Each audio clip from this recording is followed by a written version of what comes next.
Hello, everybody. This is Margaret Harris in Geneva on this Monday, August 3. Well, our first for this month, first of many, of course, and welcoming you to today's World Health Organization press briefing on COVID-19.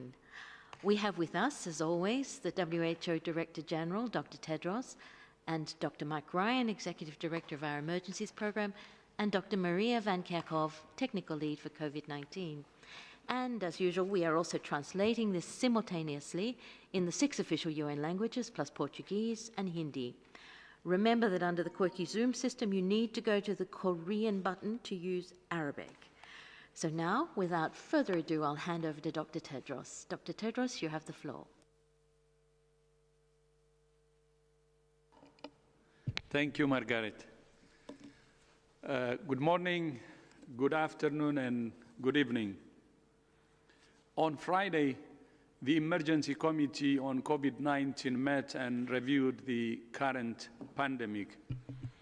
It was a sobering moment coming 6 months on from when the committee advised, and I agreed, that the outbreak constituted a public health emergency of international concern. At the time, 30th January, there were fewer than 100 cases and no deaths outside of China. When the committee met 3 months ago, 3 million cases of COVID-19 had been reported to WHO and more than 200,000 deaths. Since then, the number of cases has increased more than 5-fold to 17.5 million, and the number of deaths has more than tripled to 680,000. In addition to the direct toll COVID-19 is having, the committee noted the health impact that disrupted services are having on a range of other diseases. That compounds what we already know about reduced immunization coverage, cancer screening and care, and mental health services.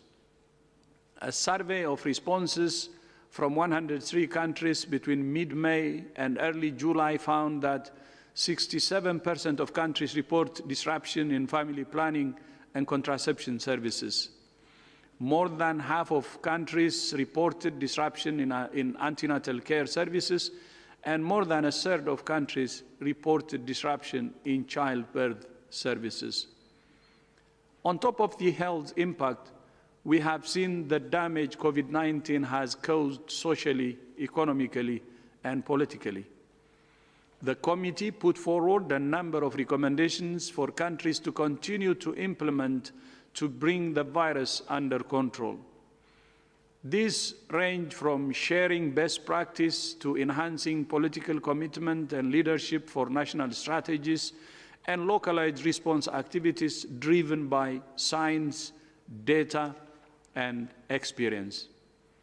We know from serology studies that most people remain susceptible to this virus, even in areas that have experienced severe outbreaks. Over the past week, we have seen several countries that appeared as though they were past the worst, now contending with fresh spikes in cases. However, we have also seen how some countries, regions, or localities that had a high number of cases are now bringing the outbreak under control. It's not easy, of course.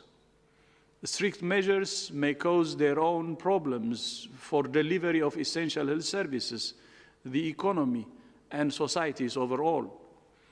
The committee acknowledged that member states have tough choices to make to turn the epidemic around. But they were also clear that when leaders step up and work intensely with their populations, this disease can be brought under control.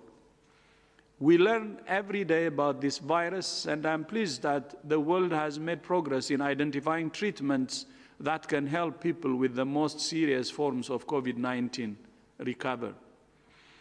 The committee recommended that countries engage in the Access to COVID-19 Tools Act Accelerator, participate in relevant clinical trials, and prepare for safe and effective therapeutics and vaccine introduction. A number of vaccines are now in phase 3 clinical trials, and we all hope to have a number of effective vaccines that can help prevent people from infection. However, there is no silver bullet at the moment, and there might never be. For now, stopping outbreaks comes down to the basics of public health and disease control: testing, isolating, and treating patients, and tracing and quarantining their contacts. Do it all. Inform, empower, and listen to communities. Do it all. For individuals, it's about keeping physical distance, wearing a mask, cleaning hands regularly, and coughing safely away from others. Do it all. The message to people and governments is clear: do it all. And when it's under control, keep going. Keep strengthening the health system. Keep improving surveillance, contact tracing, and ensure disrupted health services are restarted as quickly as possible. Keep safeguards and monitoring in place, because lifting restrictions too quickly can lead to a resurgence. Keep investing in the workforce and communicating and engaging communities. We have seen around the world that it's never too late to turn this pandemic around. If we act together today, we can save lives. We can save livelihoods if we do it all together. This week, we're also launching a mask challenge with partners from around the world, and we're encouraging people to send in photos of themselves wearing a mask. As well as being one of the key tools to stop the virus, the mask has come to represent solidarity. Like the Safe Hands and Healthy at Home challenges, we're going to be spreading further positive messages about how everyone has a role to play in breaking chains of transmission. If you're a health worker, a frontline worker, wherever you are, show us your solidarity in following national guidelines and safely wearing a mask, whether caring for patients or loved ones, riding on public transport to work, or picking up essential supplies. As well as hand sanitizer, I carry a mask with me all the time and use it when I am in places where there are crowds. By wearing a mask, you're sending a powerful message to those around you that we are all in this together. Wear a mask when appropriate. Keep your physical distance from others and avoid crowded places. Observe coughing etiquette. Clean your hands frequently, and you will be protecting yourself and others. Do it all. One of the areas that we have been continuing to study is the origins of the virus that causes COVID-19. The WHO advanced team that traveled to China has now concluded their mission to lay the groundwork for further joint efforts to identify the virus origins. As a result of these efforts, WHO and Chinese experts have drafted the terms of reference for the studies and program of work for an international team led by WHO. The international team will include leading scientists and researchers from China and around the world. Epidemiological studies will begin in Wuhan to identify the potential source of infection of the early cases. Evidence and hypotheses generated through this work will lay the ground for further longer-term studies. Finally, this week is Breastfeeding Awareness Week. As we have seen again and again, standard public health measures are often the most effective. This week is Breastfeeding Awareness Week, and we're reiterating the importance of breastfeeding, which has life-saving benefits for babies and families. At the time of COVID-19, especially when there is disruption of health services, WHO recommends that mothers with suspected or confirmed COVID-19 should be encouraged the same as all other mothers to initiate or continue to breastfeed. Mothers should be counseled that the many benefits of breastfeeding for newborn babies and children substantially outweigh the potential risks for COVID-19 infection.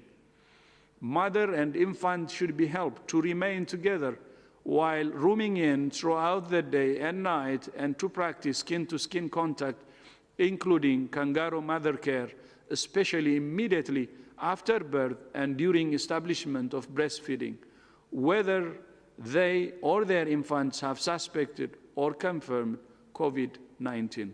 I thank you. Thank you very much, Dr. Tedros.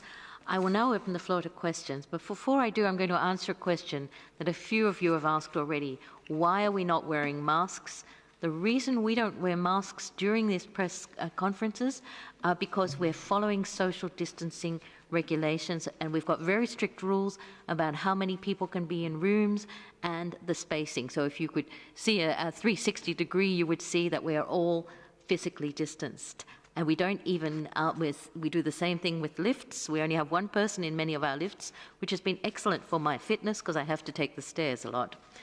Now, we have a lot of you wishing to ask a question. For those who've not done it before, please use the raise your hand icon to get in the queue to ask your question. I'll also apologize now. There's a long list of people connecting and asking questions, and for which we thank you all. But we restrict these briefings to under an hour, so if we don't get to your question this time, please either send me your question or let me know, and we will try to get your question asked at the next briefing. So the first person we have is Ankit Kumar from India Today. Ankit, please unmute yourself and ask your question. Thank you, Margaret. My question is on India. India is now on top of the list in terms of highest daily cases. How do you assess the situation in India? What do you make of the government's response? And are there any concerns with regard to India? Thank you.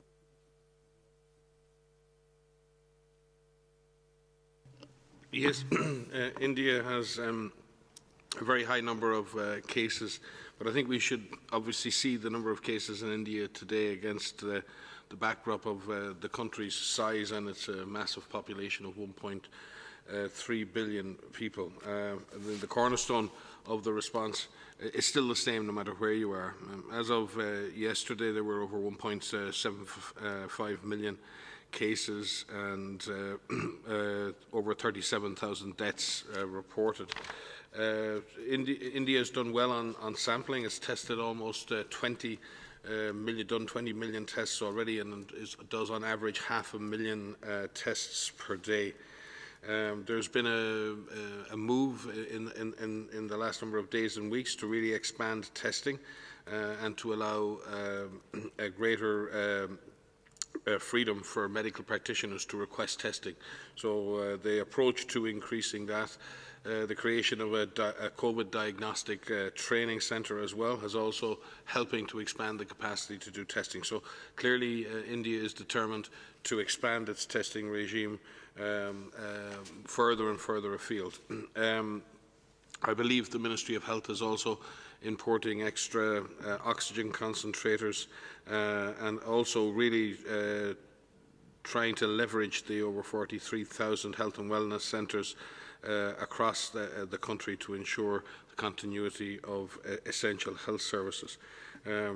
Again, a focus, I think, working with WHO and with UNICEF on issuing a frontline health workers toolkit to really improve the capacity of health workers to recognise COVID and also manage infection prevention and control in a clinical setting. India is also playing a leading role in the development of potential vaccine candidates and also producing potential anti-COVID drugs.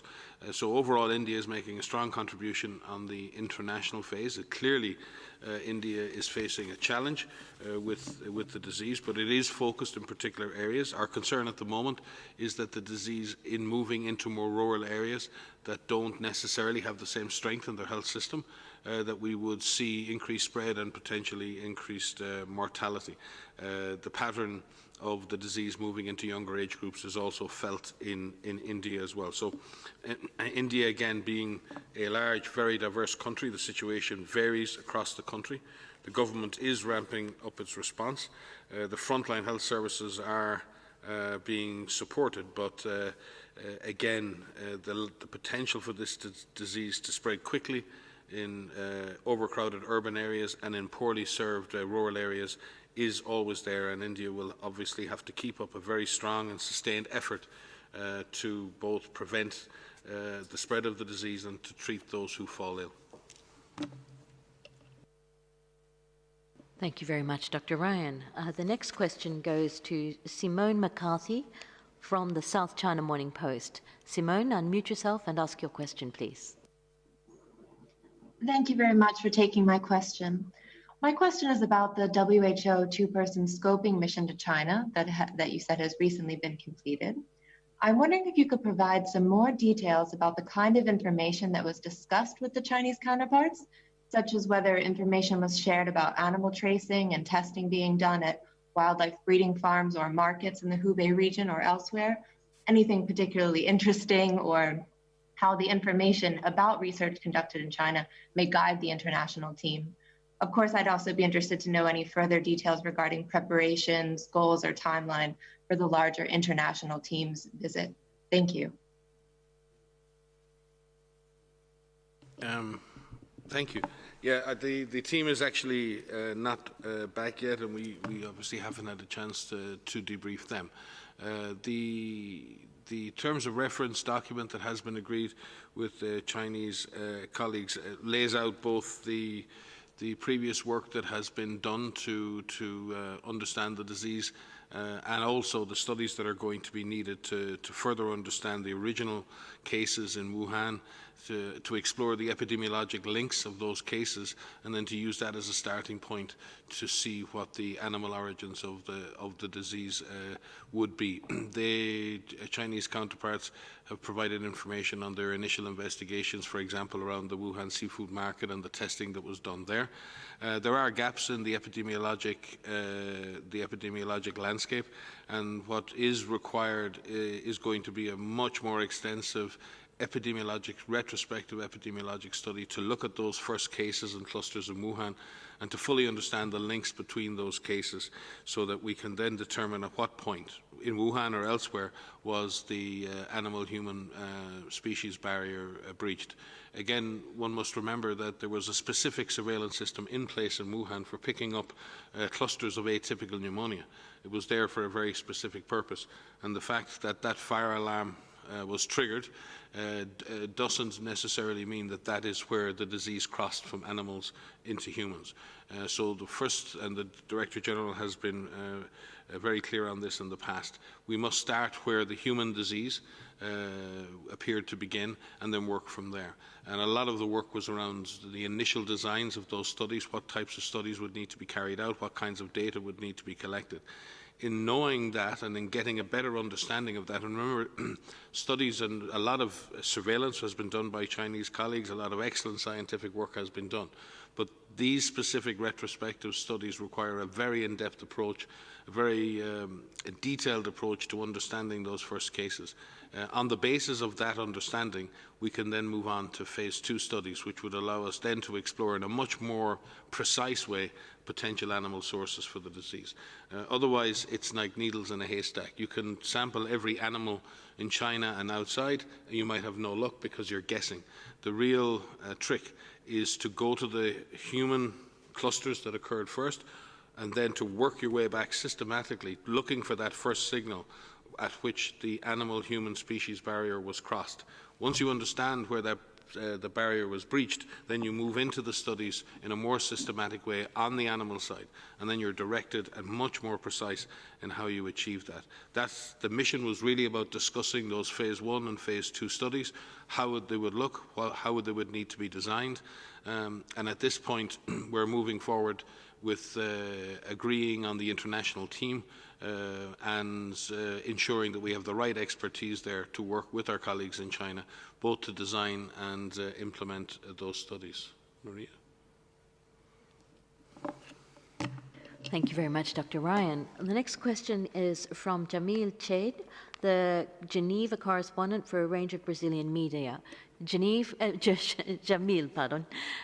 Please unmute yourself and ask your question. Thank you, Margaret. Good morning to all.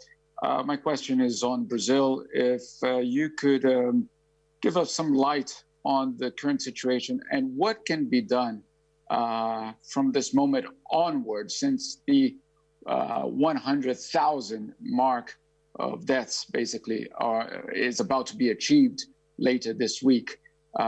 What further steps can be taken in order to avoid an even bigger tragedy? Thank you very much. Okay. I'm getting all the questions today, but yes, no, you are correct. The situation in Brazil continues to be of great concern. With many federal units reporting large number of cases, and the average daily count around 60,000 per day, and in excess of 1,000 deaths. Like it is in other countries that are experiencing intense community transmission with significant pressure on the health system,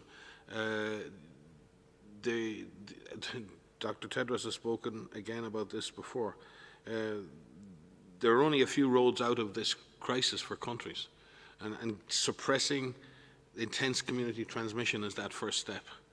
That can only be achieved with a very strong partnership between federal, state governments and with communities.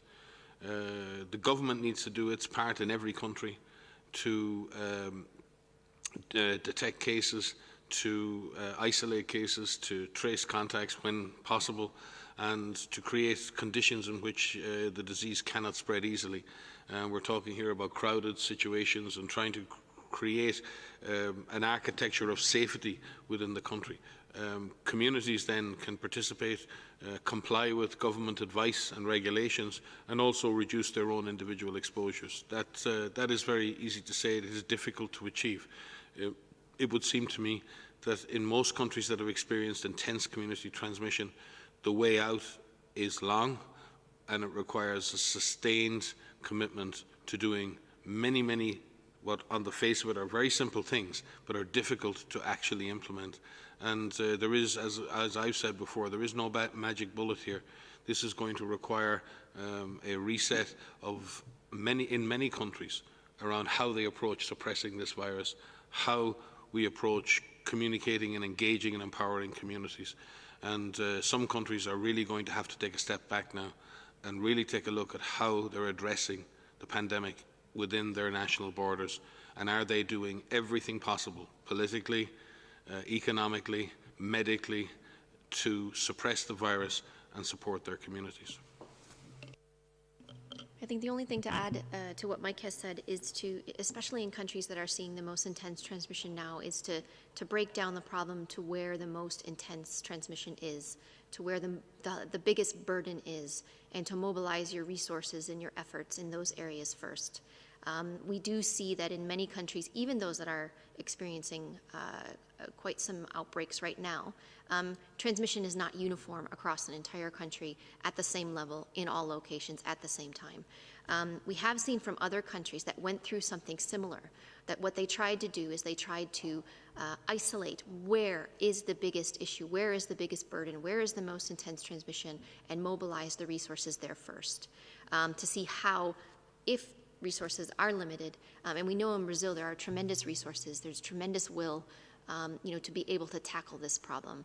And as Mike has said, to engage communities, engage people, and not only inform them, but engage them in this battle against this virus. And it is about the application and the use of the tools that we have right now. There are tools that will come available, and we do hope that there will be a vaccine that will be safe and effective and available. But at the present time, what we have right now are tools that work. There are tools about finding cases, active case finding, isolation of cases, even mild cases, finding contacts, quarantining of contacts, ensuring that there's testing capacity so that we know where the virus is. It's about using all of the tools for physical distancing, wearing a mask where appropriate, making sure that you practice respiratory etiquette. As the DG says, do it all. Not just the governments to do it all, not just businesses getting engaged, but individuals. You can play a part in this as well. Maybe I'd like to, it has been said, just very, very brief. I'm into governments, to communities, as my colleagues said. If we do it all, if we follow the comprehensive approach, we can turn around the situation. We have to understand that it's never too late. And I would like actually to quote what Martin Luther King Jr. said. The time is always right to do what's right. So I think from this, what we can learn is we shouldn't give up. And anything can be turned around. And it's never too late.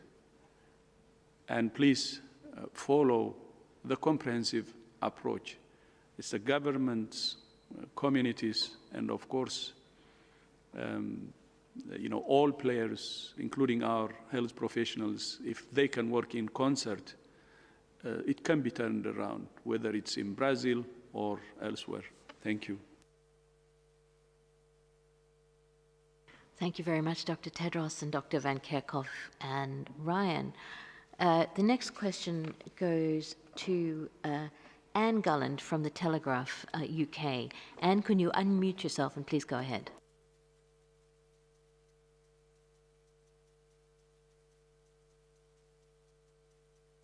Anne, we can't hear you. Have you unmuted yourself? Please ask your question.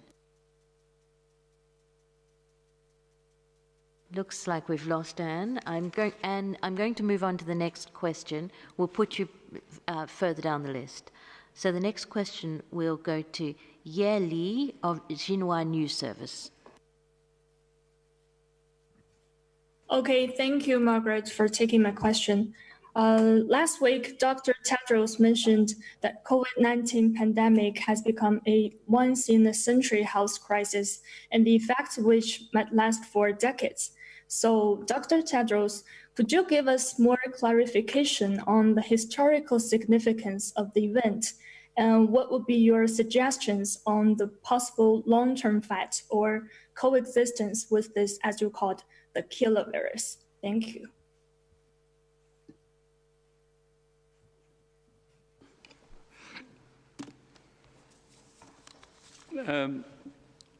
Maybe I would like to start with, as you know, since we started probably recording, this is the first ever coronavirus caused pandemic. Of course, we had influenza pandemics many times. In the last, since we started recording the last 250 years, I think, if I am not wrong, 10 times, 10 pandemics. But this is the first ever coronavirus pandemic. And not only that, it has two dangerous combinations. It moves fast, and at the same time, it's a killer. And it surprised, the whole world, be it a wealthy nation or a poor one. And if you compare it with, the previous pandemics, even with the advanced technology we have now, you can see the potential. So that's why, one, it has very peculiar features, and second, with the two combinations I said, you can see how fast it's moving. And the world has never seen anything like this for several decades, since actually the 1918. So that's why I said once in a century. But at the same time, the impact has been in the past 6 to 7 months, not only on lives, but livelihoods, not only on the health aspect, but on social, economic, and political. It has touched almost everything.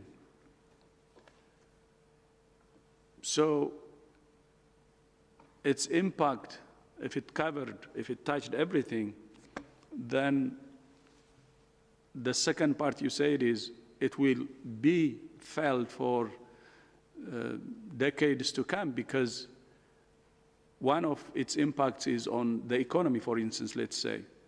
And some countries' economy is shrinking significantly. And that will in turn affect many other things.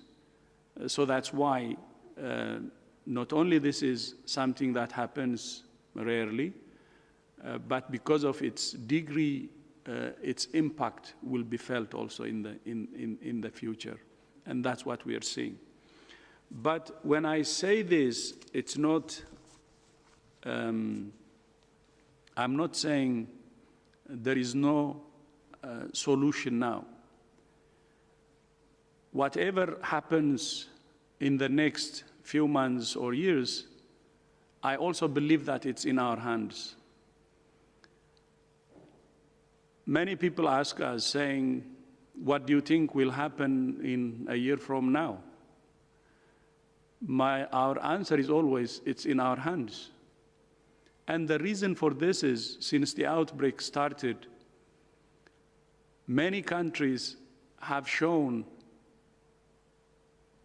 that it can be controlled, or serious transmission can be suppressed. And we have mentioned many countries in the past, like Spain, Italy, China, South Korea, and many countries now in Europe, other countries. So we should also believe that the solutions at hand can help us to suppress and control the virus. And that's why we keep on saying, if we do it all, if the governments can do from testing, contact tracing, the rest, do it all. If communities, societies can do their share, starting from hand hygiene, masking, and the rest, do it all, it's possible. We can minimize its impact, and we can suppress, control, and ultimately stop it. And the other hope that we have is related to technology. Of course, we say now, let's focus on what we have at hand. Using whatever we have at hand, we can suppress and control it. But at the same time, there is hope in having therapeutics and vaccines. I know there are many vaccines now under trial, and a couple of them in the final stage of clinical trials, and there is hope there.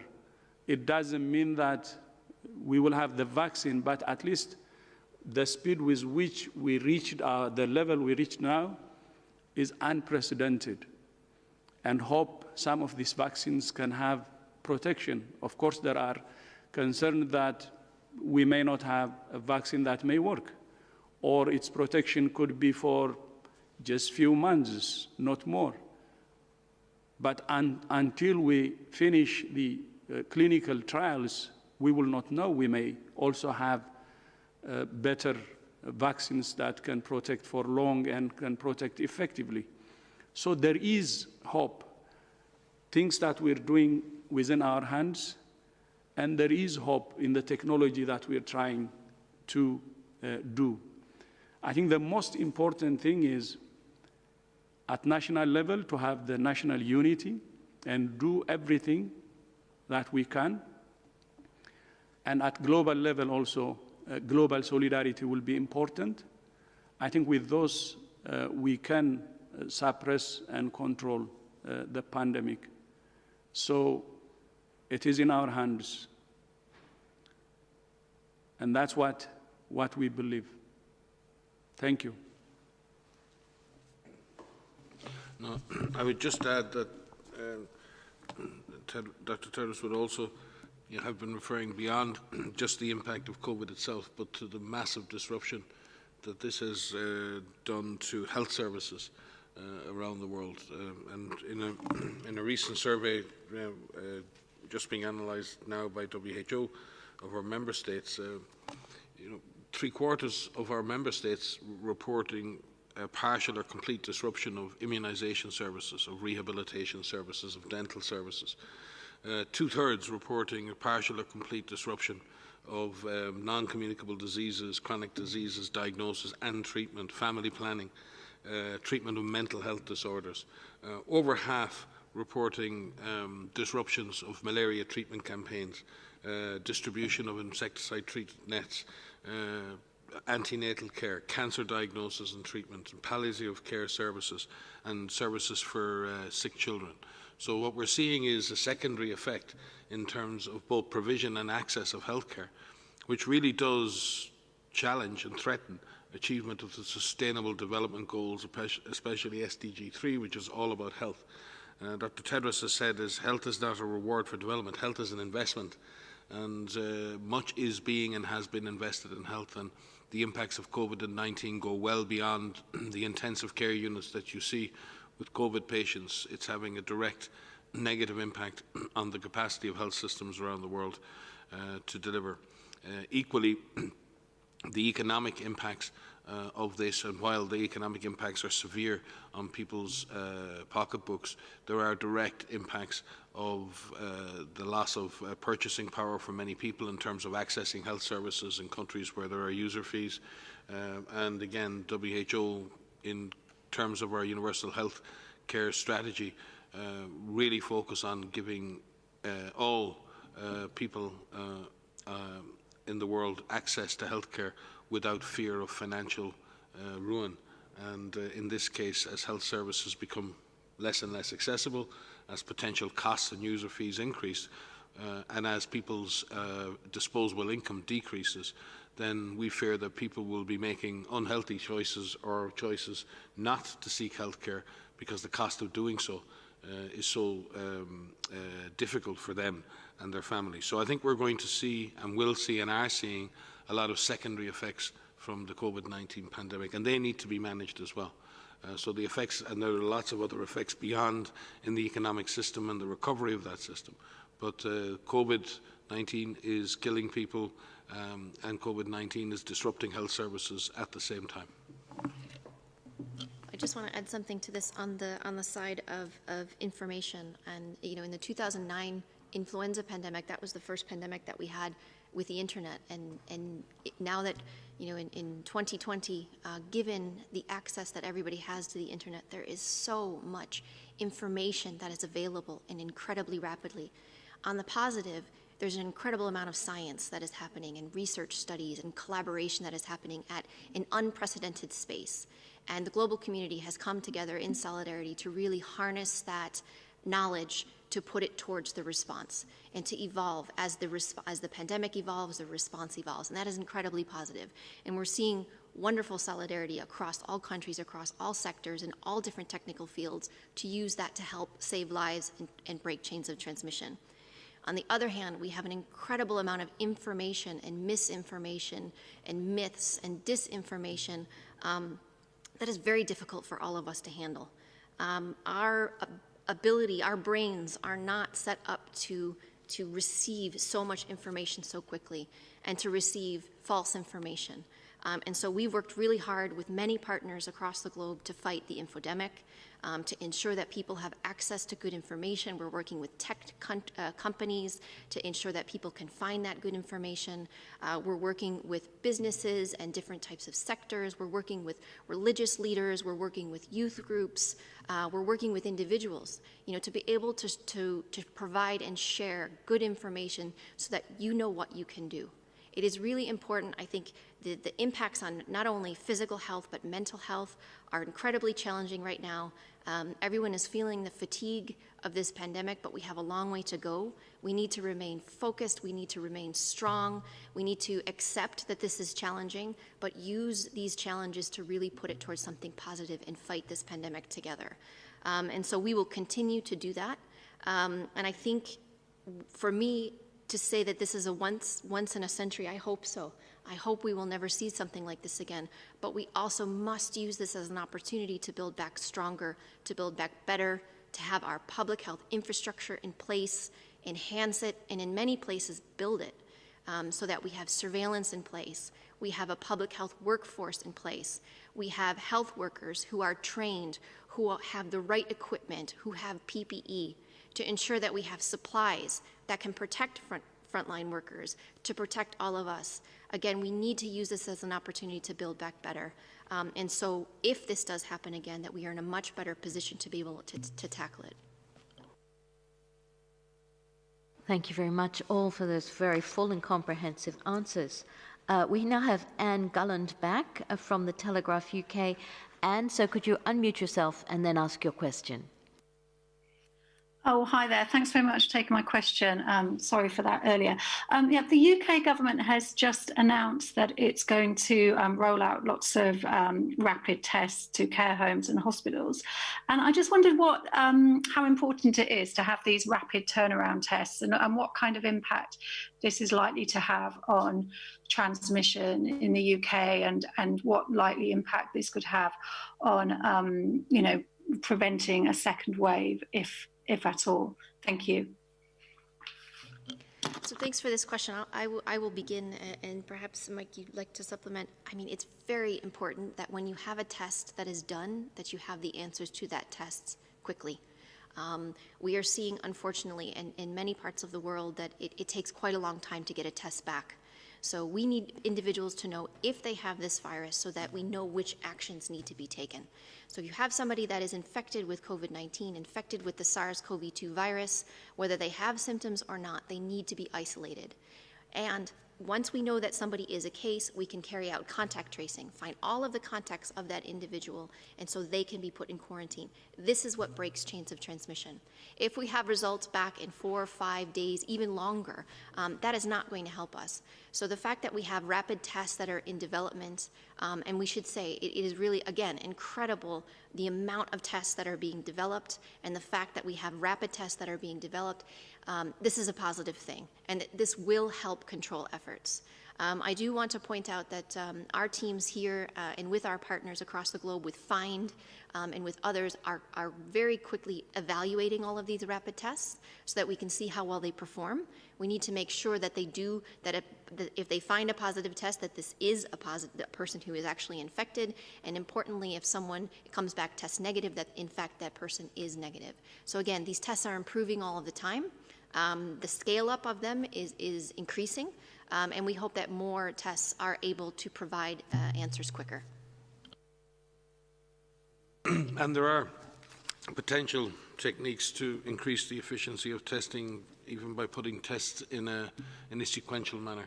And some countries have pooled tests, which means, especially in low incidence situations where you can pool a number of different tests or different samples into one pool and then test that. And if it's negative, it means everyone in the pool is negative. If it's positive, then you go on to do formal testing of everybody else.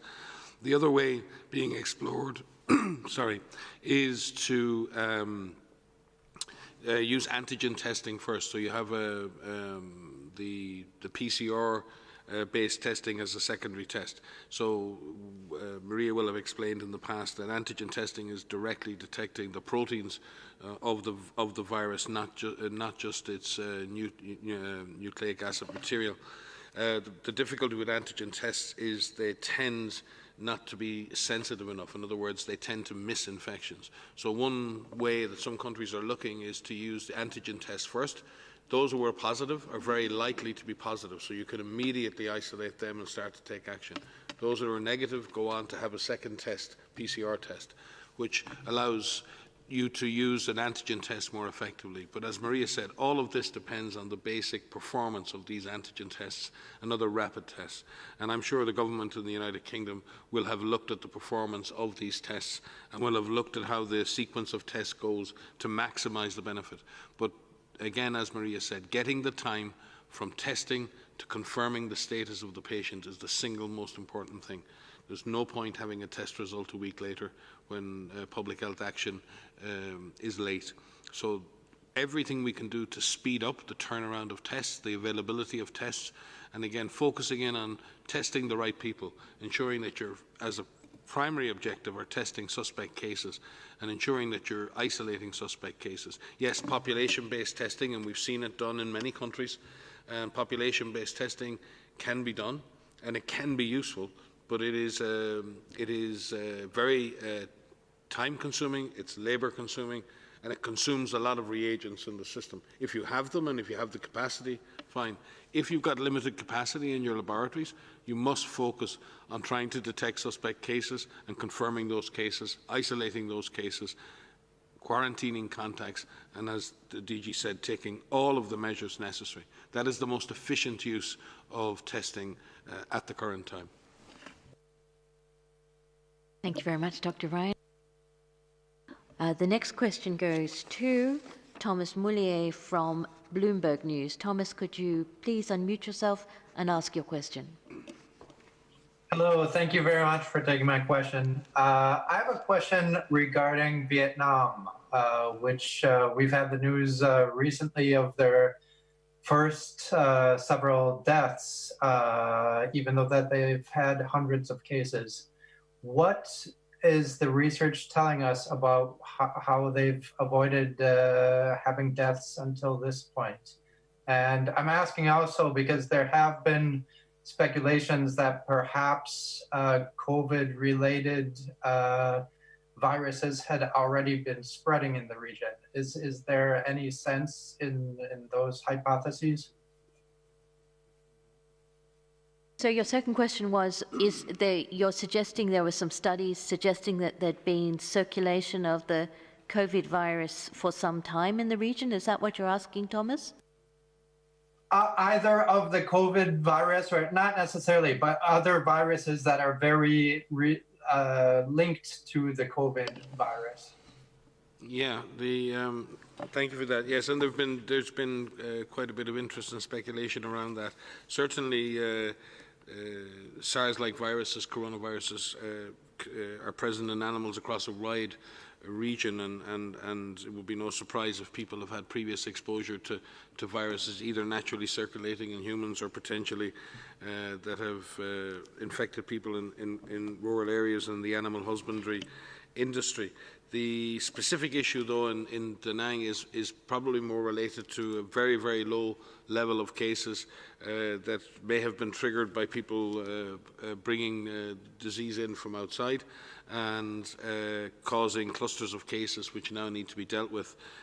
Again, the authorities of Vietnam have taken rapid action, and obviously they had very, very low levels, so this is a bit of a shock to the system. But they have reacted with, again, they've shut down a lot of religious and sporting and cultural events. They've put in place a mask-wearing order in public places. It's compulsory. They have limited gatherings to 30 people or less. They have shut down borders strategically. I think also reducing the number of domestic flights, and from that perspective have taken a lot of action. I think they also plan to test a lot of people in Da Nang city itself. I'm not sure of the details, Maria, of that, but certainly they are reacting as a country that has experienced very low caseloads and very low mortality. They're obviously not taking any chances with this one and doing their best to prevent this turning into a major incident. But we've seen around the world how difficult that is. This virus spreads very easily, this virus moves very quickly, and sometimes it's not possible for countries to get ahead of the curve. But in this case, we wish Vietnam all the best in trying to achieve that. Maria, any more details? Only to add of the experience of Vietnam, and showing that Vietnam has a lot of experience in dealing with infectious disease outbreaks, and what they're doing is they're applying the tools. So in a situation, there may be many countries that will experience a resurgence again. Vietnam is an example where they are applying the methods. They are applying the public health tools that can bring these outbreaks under control. They're acting fast, they're acting comprehensively, and again, they have the system in place that can bring these outbreaks under control. As Mike just described, they're not doing one thing, they're doing it all. They're bringing together everything on active case finding, contact tracing, the use of public health measures, testing, communicating, and this is what we need to see from all countries, even with countries that have the ability to bring it under control, that will bring it under control. As the DG has said, countries can turn difficult situations around, they can bring these outbreaks under control. We all must remain ready to be able to quickly identify any surge in cases, and so we can apply these tools and bring these outbreaks under control quickly. But it's about acting fast, it's about acting comprehensively, acting aggressively to bring even the smallest cluster under control. Thank you very much, Dr. Van Kerkhoff and Dr. Ryan. We are now moving back to India from Vietnam. We have a question from Divya from the Economic Times, India. Divya, please unmute yourself and ask your question. Hello, thank you for taking my question. The seroprevalence study done in two major cities in Mumbai and Delhi in India show that on an average 40% of the populations in these cities have developed antibodies. What is WHO's view on this high seroprevalence rate? Thank you.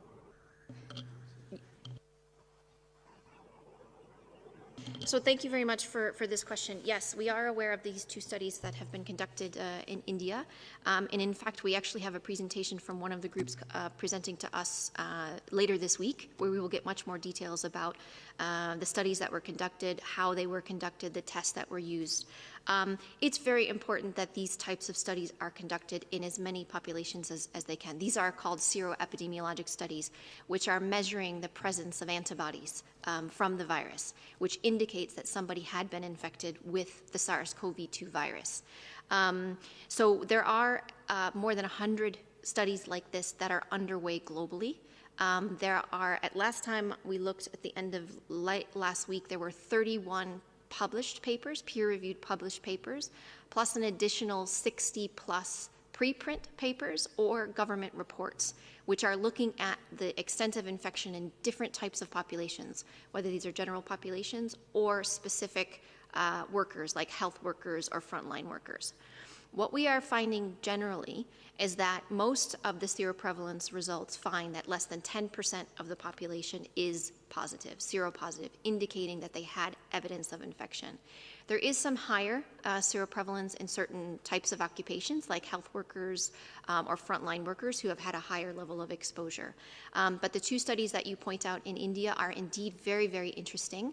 And we need to look at a few things. One is the populations that were under study, if these are specific populations and if they represent larger, bigger populations.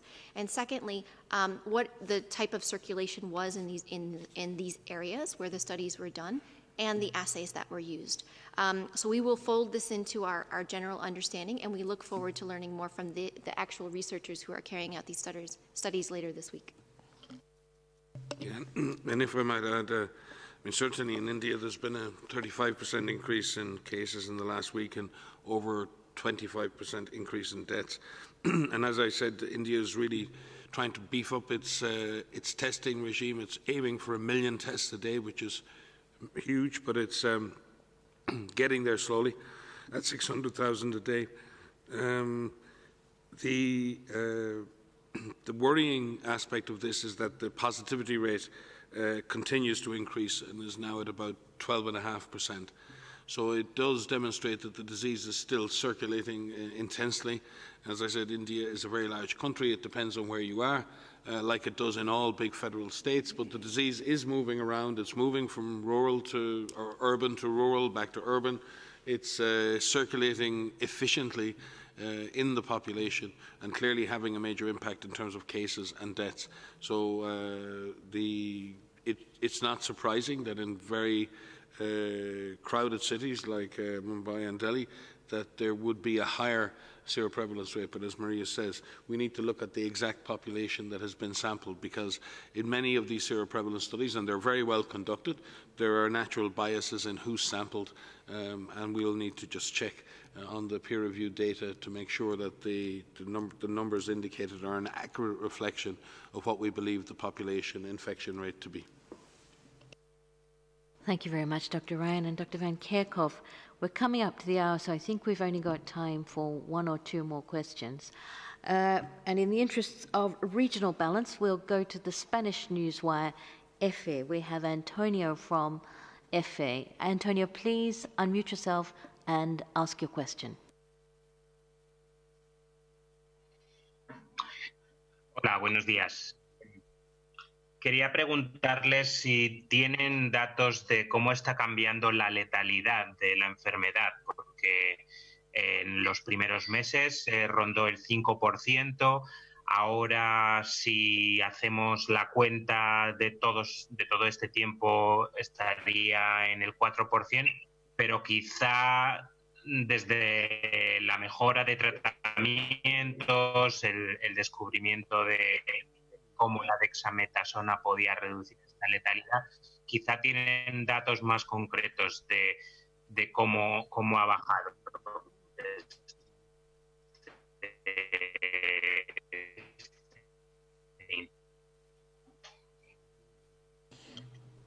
Yes. So thanks very much for this question. It's a really important one, and as you've heard us say, and as you've heard the DG say many times, there are many things that we can do right now to not only break chains of transmission, so prevent people from getting infected, but also from saving lives. What we understand about mortality, there's different ways that mortality can be calculated. And if we look very crudely, if we look at the number of people that have died over the number of people that have been reported, you get a certain percentage. What many groups are looking at right now is what we're calling the infection fatality ratio, which is looking at the number of deaths among all of the people who have been infected. And right now, we don't know how many people have been infected because there are challenges with surveillance and detecting every single one of the cases. And certainly, there are many unrecognized cases at the moment. What we understand from many of these studies, these are estimates of the IFR, the infection fatality ratio, is that the estimates hover around less than 1% of 0.6%. And there are a couple of studies that are out that have estimated this 0.6%. That may not sound like a lot, but it is quite high. If you think about a virus that can transmit readily, that can transmit well, and in fact, overall, we have more than 17 million cases, and we still, there's a long way to go with this pandemic. 0.6% is quite high. And so we need to do everything that we can, not only to save lives among the cases that we know about, but to prevent as many infections as possible. And that leads to all of you who are watching, all of you, who are part of this fight with us. Not only do you need to prevent yourself from getting infected, you need to prevent you passing it to someone else who may be part of a vulnerable group. We do know that mortality increases with age. We know that mortality increases among people who have underlying conditions like chronic respiratory diseases, chronic heart conditions, obesity, diabetes. There are many different groups that are at a higher risk of severe disease and death. So we must do everything that we can to prevent ourselves and those individuals from getting infected. Mike, do you want to say something about the therapeutics? Yeah. And maybe also just putting in a bit of perspective, when we look at the infection fatality rates, that's the deaths in all those who are infected, whether you know it or not. That 0.6% is just over 1 in 200 people infected potentially dying. That's hugely skewed by age, and the risk is much higher in older age groups. But if you compare that to the 2009 pandemic, it was more like 1 in 10,000 or up to 1 in 100,000. The ranges are very wide. But when you think 1 in 200 versus 1 in 10,000 or 1 in 100,000, you get a sense of just how more deadly this virus is in communities. And again, points to the fact that we should try to avoid being infected. As I said at a previous press conference, while you may not become very sick, the long-term health implications of being infected with COVID-19 are not well understood. So it's not only important that you avoid infection for the perspective of your own health and ensuring your long-term good health, but that you don't get infected and be the reason that somebody else is infected. And I think this is a moment of a huge need for our collective solidarity as a human race. We can go around this, and there's a huge amount that governments need to do, and there's a huge amount that we need to do to support communities in order to facilitate this. But in the end, this virus moves from person to person. And that virus jumps when we provide the opportunity for that virus to jump. Some people don't have the opportunity to prevent that jump because they live in very difficult conditions, and we have to support them as much as we can. But many people have a choice, and younger people have a choice. And when we talk about death and fatality, that is the outcome of an infection. And an infection is an outcome of an exposure. If people are not exposed to the virus, they cannot be infected. If they're not infected, they cannot infect anyone else, and they don't die. So we need to push back to the concept of exposure. Everybody on this planet needs to do whatever they can to avoid exposing themselves or exposing others. And that's why the Director General has spoken today about doing it all and has launched a mass challenge to add into that the importance of mask wearing in the appropriate setting. So everything we do to reduce our exposure or exposing others will add benefit to this. So it's macabre to talk about deaths and fatalities, but in the end, that starts somewhere.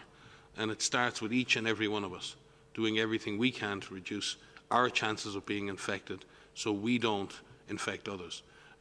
There are many, many situations where that's very difficult to do, in closed communities, in long-term care facilities, in prisons and other places, and that's where the government and the state need to step in and ensure that the right support is in place to reduce exposure. But for those of us going about our daily business, going to bars and going to shops and going to all of these different things, we have choices. Maria said it before. You can choose. You have choices. And I hope if we focus on that, exposure reduction, infection reduction, then we'll be talking about mortality going down. Because this virus, as the DG said, is dangerous, it is vicious, it is deadly in older individuals and those with underlying conditions. And we just don't know the impact that this is going to have, even in those moderately unwell with this virus in younger age groups. Thank you very much, Dr. Ryan and Dr. Van Kerkhove. We are definitely on the hour now, so this is the last question, and it goes to Emma Fudge at Reuters. Emma, please unmute yourself and go ahead. Thank you. Very quickly, I was just wondering if you could comment on the remarks made at the weekend by White House experts about the epidemic entering a new phase in the United States where it's extraordinarily widespread. Thank you.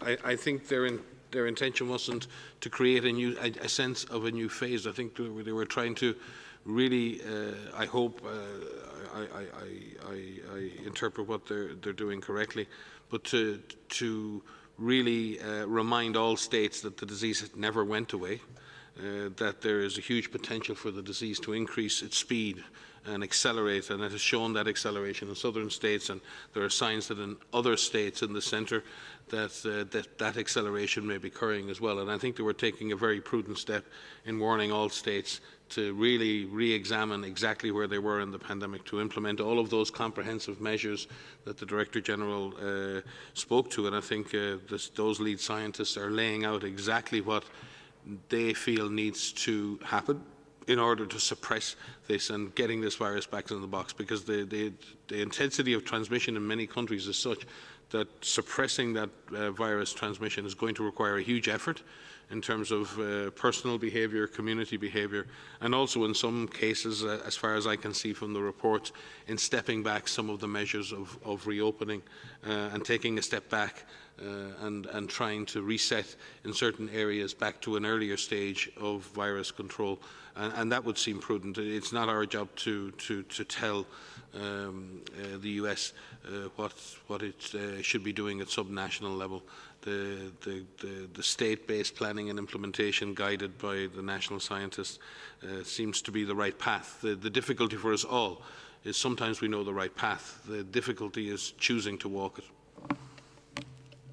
If I could just say something, just to say that I have many friends and family in the United States right now, and we've seen quite some notes of feeling depressed and despair. The United States can turn this around, and we know that. We have seen this in many countries that have applied this comprehensive approach. And I just appeal to all of my friends and family as well, and all of yours, to follow the guidance, to be part of this, to play a role in this, and follow the guidelines. Stay at home if you're asked to stay at home. Wear a mask if you're asked to wear a mask. Be part of this fight with us, and we know that you can turn it around. Thank you very much, Dr. Van Kerkhove and Dr. Ryan. Your questions have been so good. We've well and truly filled up the hour, and I apologize. I know that there are many more of you on the line. I can see it.